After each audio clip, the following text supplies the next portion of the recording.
Hello, true believers. This is Babbles Only, and I am doing another police video, like I said in one of the comments. And I started doing these police videos because I have a lot of personal first-hand knowledge and experience when it comes to dealing with the police over here, especially during my arrest, during my processing, during my incarceration. So it's been an experience. Experience. I don't want to say it's a bad experience or it's a horrible experience. It's an experience, and like most experiences that I go through, I take it as a learning experience. And how do I learn from it? And how do I then share the experience so it doesn't happen to other people? That's kind of you pick and choose when it comes to personal experiences. What do you want to do? Do you want other people to go through the same experience as you, or do you want to help people by making sure it doesn't happen to them? Well, everybody knows which category I fall into, especially since I'm blogging. I'm sharing the information so it doesn't happen to you. So I'm doing these police videos because they're part of the Philippines ecosystem. They play a huge major part, and there's of course the best thing to do is avoid them at all costs. But there are times when there's you can't avoid them. Period. It's like it's destiny that you're supposed to collide. I can go into in one of my 7 8 hour live streams of how some things you can't stop when it's destiny. It's like the matrix. You can't stop it no matter what you do. It's ordained. The more you try to stop it, the more it sets the wheels in motion for it to happen. So you just kind of go along for the ride, which I did, and now I'm here to share the information. And first thing I have to do is set up the background. I've always said that culture, Filipino culture, there's only so much of it that you can talk about in nauseum. To really understand Filipino culture or other cultures, not that just Filipino culture, you have to experience it personally, and maybe some experiences you don't have to do personally. You can avoid by taking some small, simple steps. And one of the simple steps we have to take is understanding what happened and why it happens. And here's a situation where let's just go dive right into it. Filipino police chief allegedly caught sleeping with female detainees, the prisoners, after converting office into a love nest. Okay. So this is not one of these opportunistic situations where it's not something that it's what's the word, spontaneous or not planned. I mean, this is a love nest. I mean, this is not something you can hide, like a small piece of fruit that you can stash somewhere in some hidden box. This was a whole entire office turned into a hotel room. Okay, and that's not something you can avoid. That's not something you can keep a secret. That's like everybody knows that the police. It's like not only the chief knows it, not only the prisoners know it, his other police officers that work there, the janitor that works there, the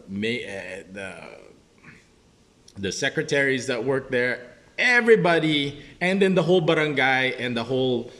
This is not something that you can keep a secret. You turn your office into a love nest. Everybody knows about it. Okay, and the question is, how long has this been going on? It's been going on indefinitely. Okay, it's been going on since the dawn of time. How do I know? I have firsthand personal experience. Okay, what are you gonna argue there, right? It isn't that something that anecdotally I know, or I heard from a rumor or something. This is I see on a daily basis with my own eyes. So this is something. This is nothing shocks me. Nothing surprises. This is nothing But I don't want to talk about other situations. I just want to specifically talk about this situation. But I can easily confirm off the record that this is not a one time, this is, like I said, as ever since there's been the system of prisoners, this has been going on. This one is probably, I don't want to say unique, that it's actually an actual office has been turned into a hotel. Usually it's just some makeshift, or maybe they're exaggerating, but that's what it says here. I mean, it doesn't take much. So we'll just go with what the article says.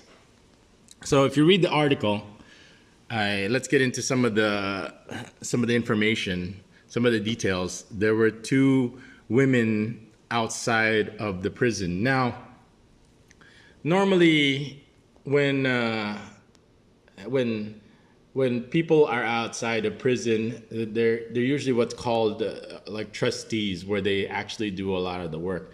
And I've said in my other previous videos that it's, when you talk about prisons, a lot of it, or most of it, depending on the prison, especially if it's a big one, it's the prisoners that run the place. Let's say Muntinlupa. I mean, you've got thousands of prisoners over there, and how do they keep things in order? Well, what they do is, it's actually what they do is they have a hierarchy in there in which they actually let them self-govern and self-run the place. And so imagine how difficult that is when you've got a bunch of criminals running the prison system inside. So what we have over here in this situation is, so we had, if you read the article, and let me say, this is Yahoo News. This was back actually in March 2020, I think, before the pandemic happened, but it was just something that that Yahoo News was doing to recap the year's interesting stories. And of course, this is 2020, so I'm not going to be in here. But I was 2018. So the more interesting details here is that, I mean, if you read the article, I mean, I'll read some of the highlights for you. It says here, police chief was allegedly caught sleeping with women he arrested.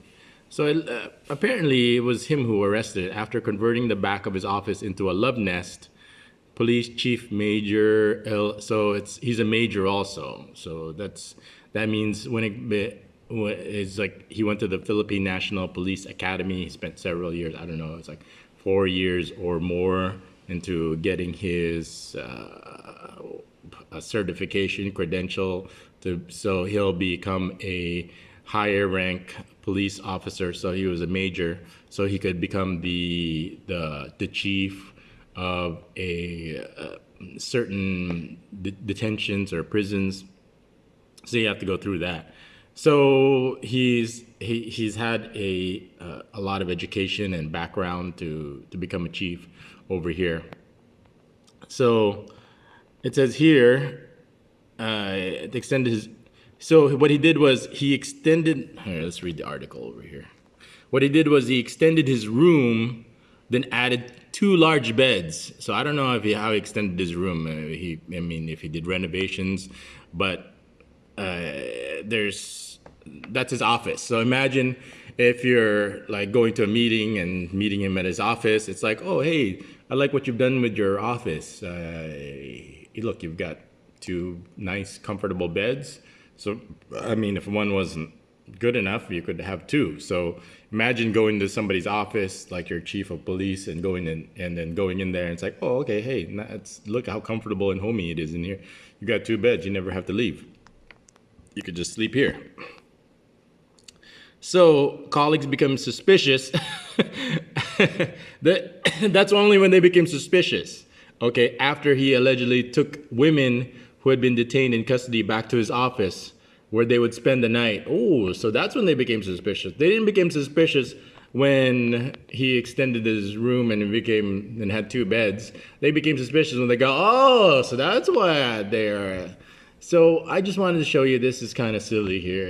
It's ridiculous. We all know. I mean, they all know there's no such thing as suspicious. It's pretty much, there's no suspicion there. If you're a police chief, you extend your room and you put two large beds in there, there's no suspicion here. It's we know what it's for. It's like it says in the article. It's a love nest. Where he would took women who had been detained to his office where they would spend the night. Senior cops from the Philippine. Oh, hold on, let me get this to focus here. Senior cops from the Philippine National Police raided the station last Friday, March 6, where they allegedly found the sleazy cop sleeping with one suspect while a second one was in a different bed. Footage shows how police burst into the office and hauled off Miranda onto a sofa while a young woman slept on the bed, and the second one was on another bed. Two female inmates are supposed to be locked up at the police jail, not sleeping at the room at the police station commander, said Police Colonel Ronald D., who carried out the raid. Officer identified the two women as John Claudia de Guzman, 23 years old, and Brenda Cotelar, which is 40, who had been arrested in suspicion of drug offenses, so they're drug addicts. Miranda said he was in love with Jean, and they had been out on dates before. Pictures show he had even let her dress in the police uniform at the station when they allegedly romped in his back room. Police, so they're into some kinky stuff. A little role playing. I'm not gonna hate on that. I mean, whatever floats your boat. I mean, this is I was gonna say this is America. This is America. But so they like to dress up. So I've seen that, and I'm not gonna hate on it. So, but just don't do it in the office of the chief of police's station with actual prisoners. So he was seriously taken advantage of. So what is this here? To be So regional police officer Brigadier General ordered all the station staff to be investigated except for two who acted as the whistleblowers. So there's some whistleblowers. Said he was seriously taking advantage of the arrested persons. They should be accorded with due respect under my watch's transparency, accountability. Every member of the Philippine National Police must be respectful of the rules of the law. The Philippine National Police Integrity Monitoring and Enforcement has recommended dismissal of Miranda while cases are being filed against him for 3019 anti-graft and corrupt practices and direct bribery and violation, Article 156. So let's go back to this. It's and you could look up the video yourself. So I mean, let's take a look at how it went down. So you got this girl over here. She's on the bed. So here's the office looks like. So it's got mirrors. So it's cozy. It's homey. There's the chief. He's got his police shirt on. Look, he's in the couch. It's like he's in his living room. So he's got his slippers on. So he's just chilling. So he's just chillaxing. Now, I guess you might compare this to my situation, which is not really that's like an apples to oranges comparison. I'm not really. First of all, I wasn't really the chief of police, and the next of this police station, and next is I wasn't with prisoners. So I'll get into detail once we kind of. So everybody gets the idea here about how. What the video is like, and then we can get into culture. So he said that the girls were in a relationship. He was in a relationship. They're in love, and this is typical. What you have, I don't want to say. It sounds like a cliche, like you say Stockholm syndrome. First of all, a lot of the girls that end up in prison, they're poor. And one of the reasons why they're in prison is because they're poor, and they get into the drug addiction. And when people are poor, that's when drugs become very dangerous when you're poor. All the reason, and I understand how. I mean, it's different if you're a professional and you're very rich and you can manage drug addiction and use it recreationally. But but for poor people, it's not something that's used recreationally. It's used as an escape.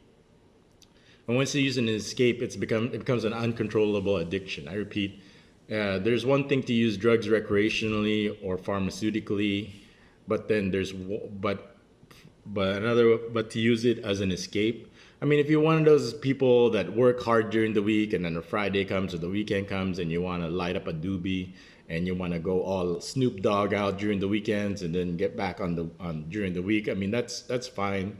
I mean, there's plenty of legal medical marijuana in a lot of countries, especially some European countries. I have no problem with that. You want to go drinking, just as long as you do it moderately, that's fine. Everybody has got their own demons to deal with. Everybody has stress. Everybody has their way of relax. Just as long as you're managing it properly, doing it moderately, just like drinking, I have no problem with it. Once it becomes an addiction, then it becomes a serious problem where it starts ruining your life, and you end up in prison because of it. So a lot of the people are prone to crime related to drugs if they're poor, so they use it as a form of escape. Then eventually, to support this habit, because it's very expensive. Drugs over here is very expensive, especially during the Duterte administration. It's like doubled or tripled in price. And how is a person who's supposed to keep up their habit? And then that's where a lot of drug-related crimes come into place. I have to say maybe 80 to 90% of the people in prisons are drug-related. So you can make the loose statement that because and then 80-90% of them are in poverty or poor people with little opportunities of economic advancement. Then you can say the statement that being poor or being in poverty or born in poverty is a crime, or you're more susceptible to criminal life because of drugs. And I understand that what's the solution. It's a complicated solution. There is really no one solution for it. I mean, uh, you have to there's things you could do on an individual basis, and then there's you could do it in the general and for the general population. I would probably attack the problem in both, but over here, I think it would be impossible to do because of the graft and the corruption. This stuff starts all the way from the top, and how do you deal with that? It's like a generational kind of thing. Before it would take several generations for uh, for the for the good people to make their way all the way to the top. But in this culture, I don't know if that's possible. But let's get back to this article about why and what. So you already know the what happened. Now let's talk about the why it happened. And I always talk about how the culture is the live for the now, do it if it feels good, damn the consequences later, or forget about it, because the people are just living for if it feels good, do it. Regardless, there is no right or wrong. If it's something they can do, then they'll do it, whether it's right or wrong or not. So obviously, he could the prisoners have no choice. You really, when it comes to what are the human rights? This reminds me of, could you be in prison without being subjected to uh, trading sex for a comfortable bed? Could you have a comfortable bed without having to trade sex for it? You should. Is that the reality? Obviously not. So this is almost like one of those novels, or these kidnapping and rape novels or stories. I actually read one, I forgot the name, where these detective novels where they're trying to find girls that are missing, and they were actually kidnapped, and they were what in the story, what the villain would do was imprison the girls in some kind of basement and deprive them all human rights, like a decent bathroom, a decent meal, decent clothes, decent place to sleep in for several months, even to several years. And he got to a point where the girls, then he trained the girls in the basement. He was in some kind of abandoned industrial complex where nobody could hear them. It was his own, it was his own, what's that movie called? What is it? Silence of the Lambs, where if you don't put the lotion on the skin, you get the hose again. So I was reading this novel, and the villain was exchanging the girls. So something as simple as a warm meal, or soap, or shampoo, or even deodorant, or even some makeup, the girls were willing to exchange sexual favors willingly with their captors, so they could have a warm meal. Because if they don't, then they'll go back in the hole. So get to a point. So after they're done having this, I don't want to say sexual encounter, this rape encounter, the girls are willingly. So it gets to a point, but so they go back to the hole that they're looking forward to the next bath, or the next warm meal, or their next chocolate experience. You know, the guy would give them chocolates, things like that. And you're probably saying, "Oh, Bebot's only does the same similar thing as you taking the girls shopping or taking them to Jollibee." Oh, wait, you know what? You can make that argument, but you have the choice. They don't have to get the Jollibee from me. If they want the Jollibee from somebody else, they could. If they choose to, they have a choice. They can get Jollibee from somebody else instead of you. Oh, well, what happens if there's not anybody else? Well, that's not my fault. I'm the only one that's offering them Jollibee. Well, why don't you do it? You have the right to do it also. You can give them Jollibee, but you're not doing it. So whose fault is that? But back to, so here we go, comparing apples and oranges again. I mean, I guess I'm just getting ahead of people who are trying to say, "Oh, man, what's only you're guilty of the same thing also." Well, I guess my comment to that is, what are we? What are we? I mean, I don't want to say that I'm perfect. Nobody's perfect, and that's, if you want to bring it to that point, then what it comes down is what is legal and what is illegal now, okay? Because no one can say that they're perfect. Everybody was born in sin, just like you and I, and only through I don't want to get religious over here, but only through faith are we saved. But but the point I wanted to make here is, yes, I wasn't convicted and I was pronounced innocent, but somebody's going to make the argument, well, you're not innocent. Well, then nobody's innocent. You're not innocent either, but we have to draw the line, what the law says, what is legal and what is illegal.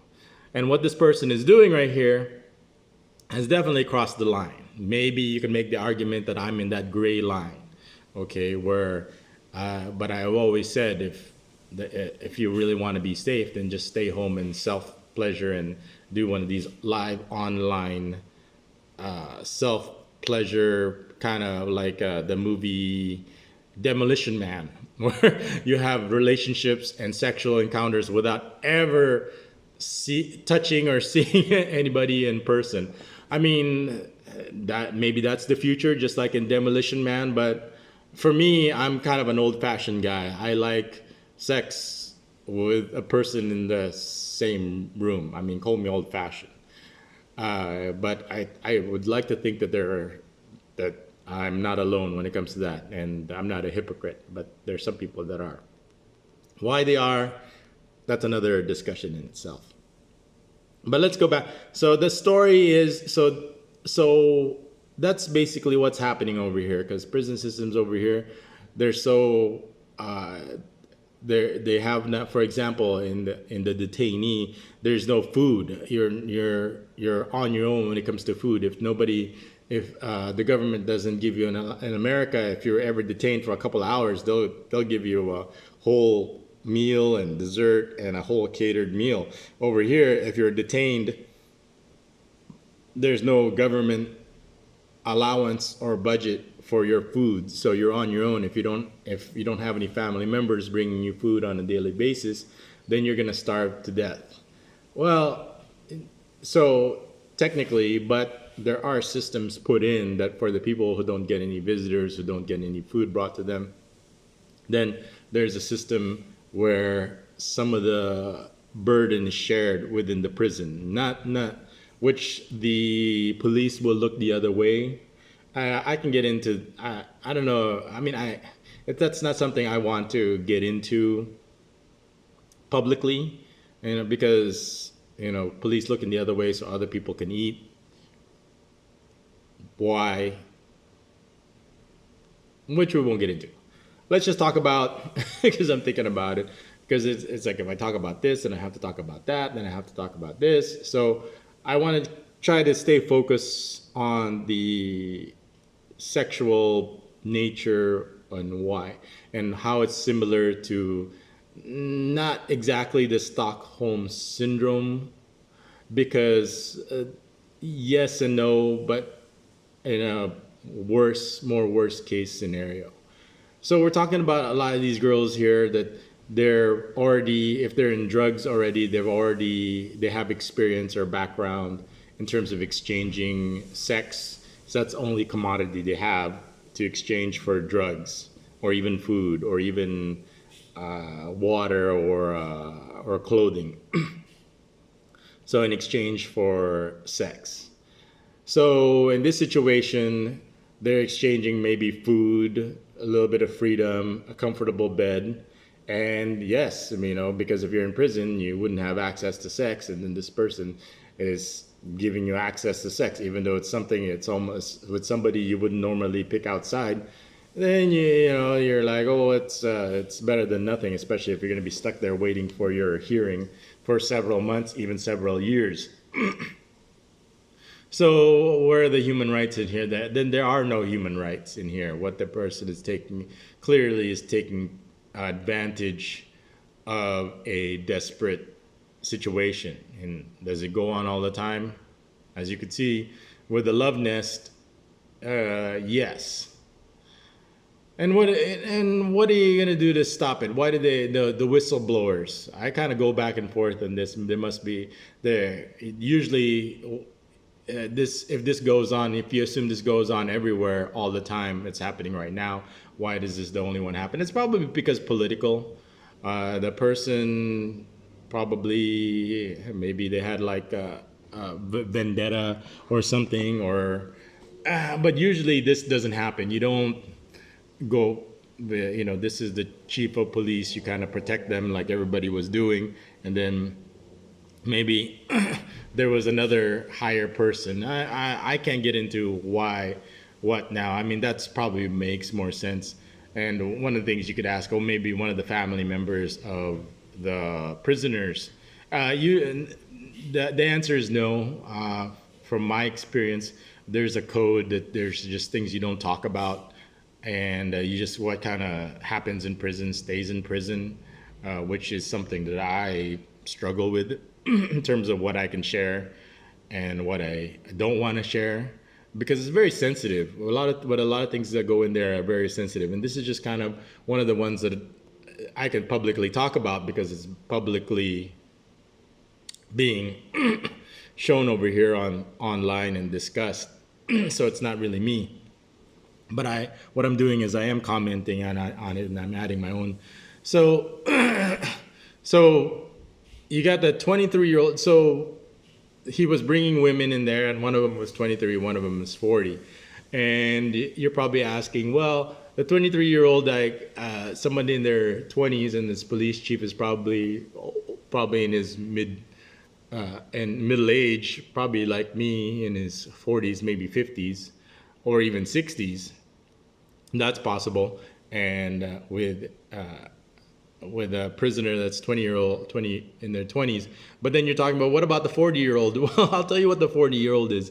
That's the maid. That's the person that's what you call the trustee that's outside doing all the work, the cleaning, the cooking, the laundry, so they have a maid. So you've got your girl, and then to clean up after you and pick up after you, you've got the maid to do that. So over here, the maid culture is popular. it's pretty common that to have a maid. I mean, you're not gonna wash your own dishes or you're not gonna clean and sweep your own floor when you can get somebody pull them out of prison to do it for you. I mean, they have some, I'm sure this police chief has somebody doing it at his own house, and so he'll need one in his love nest also. So the 40-year-old is the maid, and the 23-year-old is the sex slave in this situation. I mean, to describe what the two women outside are there for, for this love nest. And so, I mean, I described. Hold on a second. I need to reset this thing. So I basically described the what and the why it happens. So it's just like the same as in those novels, those detective novels of girls being kidnapped. Same thing that's happening here. So what we have here is the art imitating life over here. So with this, imagine you're just reading in this story that it's actually just fiction. As you can see here in the Philippines, it's actually reality. You would think that it would never happen in real life, and over here in the Philippines, it's happening. And it's happening on a regular daily basis. Where are the human rights over there? Human rights is a Western term. It doesn't apply here in the Philippines and in most third world countries where graft, corruption, bribery, shakedowns, and kickbacks are a way of life. So in this reality, it's not just a story, it's actually what's happening here. So girls have to submit in prison. So all the girls that are pretty much in prison are subject to this, and they really don't have a choice. And there's nothing you can do about it unless something like that. And then so the question is this practice going to be stopped? No, it's not going to be stopped. It's going to continue. So whoever replaces this person is going to continue the practice also, because they're just, if it feels good and if you can do it, then go ahead and do it. And damn the consequences, as long as you don't get raided right now, then you'll keep doing it. If you get raided tomorrow, that's tomorrow. Well, just if you can do it, if you could do it now and not get raided, then do it now and worry about tomorrow when you get raided. Are you still going to do it? Yes, because I can do it.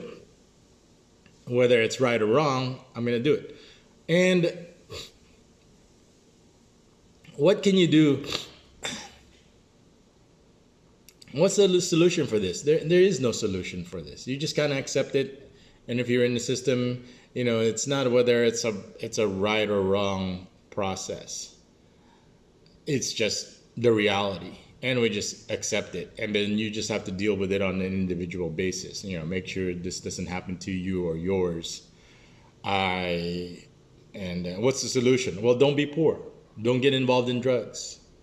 So is there a bright side to this, Totally? No, not really. But if I had to pick one, I could say from my personal experience that the girls in prison are not, maybe they were quality at one point, maybe they were pretty at one point, and they were somebody's baby at one point. But once they're in the prison system, they're pretty much all worn out, all used up, and you wouldn't be able to recognize them. And it's not something that I personally would be interested in. Maybe I was interested in them before.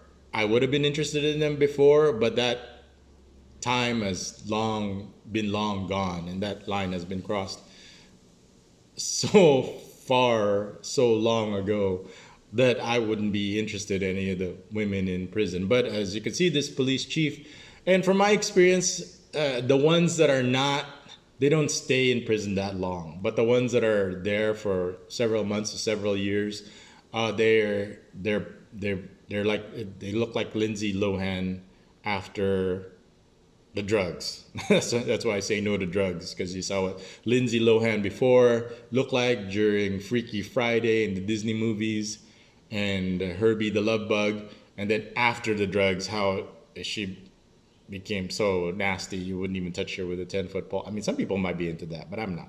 And that's what, for me, I need a certain fresh due date, or I'm just the chemicals in my brain and is not going to be triggered when it looks bad, it smells bad, and moves bad. Then it's the reaction you're gonna get from me is not much at all, if any. But in this situation, when it comes to the police, that's what they're kind of used to, then that's fine. But the fresh ones, the pretty ones, are not going to, usually they can make arrangements where they don't go to prison for a long time or temporarily. I mean, I might have seen in my years I was there, I might have seen a pretty one or two, but they usually don't stay that long. And usually the ones that are already, that nobody wants to help and keep from going there are already the ones that are washed up and used up. So what's there is kind of, is that the bright side? No, that's not really a bright side, but don't get too emotional about it. That this person wants, if they can't get themselves out by in exchange for sex, that means that whoever put them there is no longer interested. So you're, I don't want to say you're getting the hand-me-downs or leftovers, but it's something to that effect. Without sounding, it sounds so cruel and so bad that I'm kind of demeaning human beings into, but that's what the prison system does. It just kind of dehumanizes you to the point where you're almost less than human. That you're just treated like worse. You're put in a cage like an animal, and you're just treated, and you're just taken out by your by the master over here for.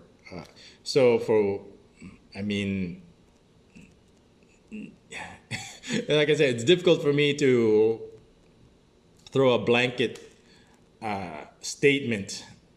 I'm trying to be sensitive with my words over here, but at the same time, trying to be politically correct. But anyway, I'm gonna give you so some of my own take without divulging too much from my own personal experience and what the culture does over here. So to sum it up, what we have over here is art or detective stories imitating life, which is, so what you read is what's happening in these novels, these kidnapping novels, or what's actually really happening over here, where a person is detained, they can't leave, because while they're waiting for their hearing or for their drug offense, then in exchange for what, right? So freedom, comfortable bed, food, a maid, they'll exchange for sexual encounters willingly. So this person could say that they're in a relationship, which is which you can't say because he's in a position of authority. It's different if he has no power over that person, but when he has complete power over the person, what they eat, their freedom, their health, then clearly this is a severe violation of human rights.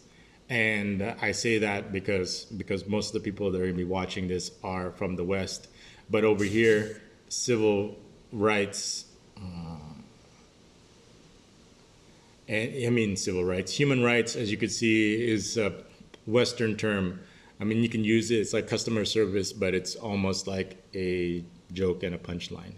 But anyway, let me wrap this up. So that's the reality. Is there a solution for it? No.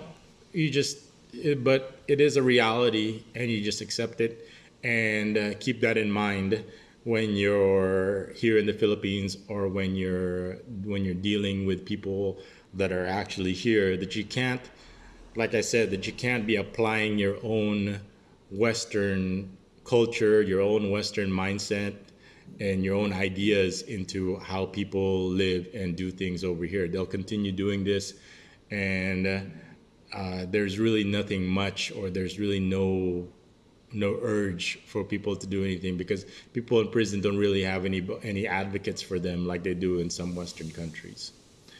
But anyway, this is Bebel's only dispensing what the reality is here, and I'm trying to explain to people why it happens and why it's a part of the culture.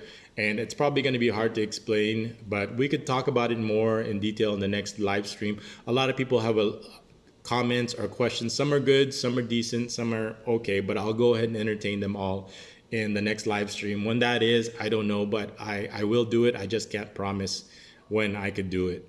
But this is it's hard for me to kind of talk about this subject without somebody asking me questions on what particularly, because I know what I know, and I don't, and it's easier for me to discuss a subject when they ask me questions, so I know what area of the discussion I need to focus on.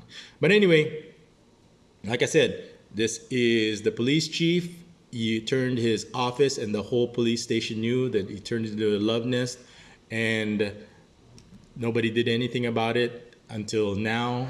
And like I said, this is something that goes on, and we just have to accept the reality of it and why it happens and what do we do about it. We could probably discuss it more. If you have any questions or comments, please go ahead and leave it. I'll try to address it, and if I can't address it, I'll try to address it and remember it. Just remind me in the live stream if you have just an interesting question or discussion you want me to elaborate on when it comes to this subject.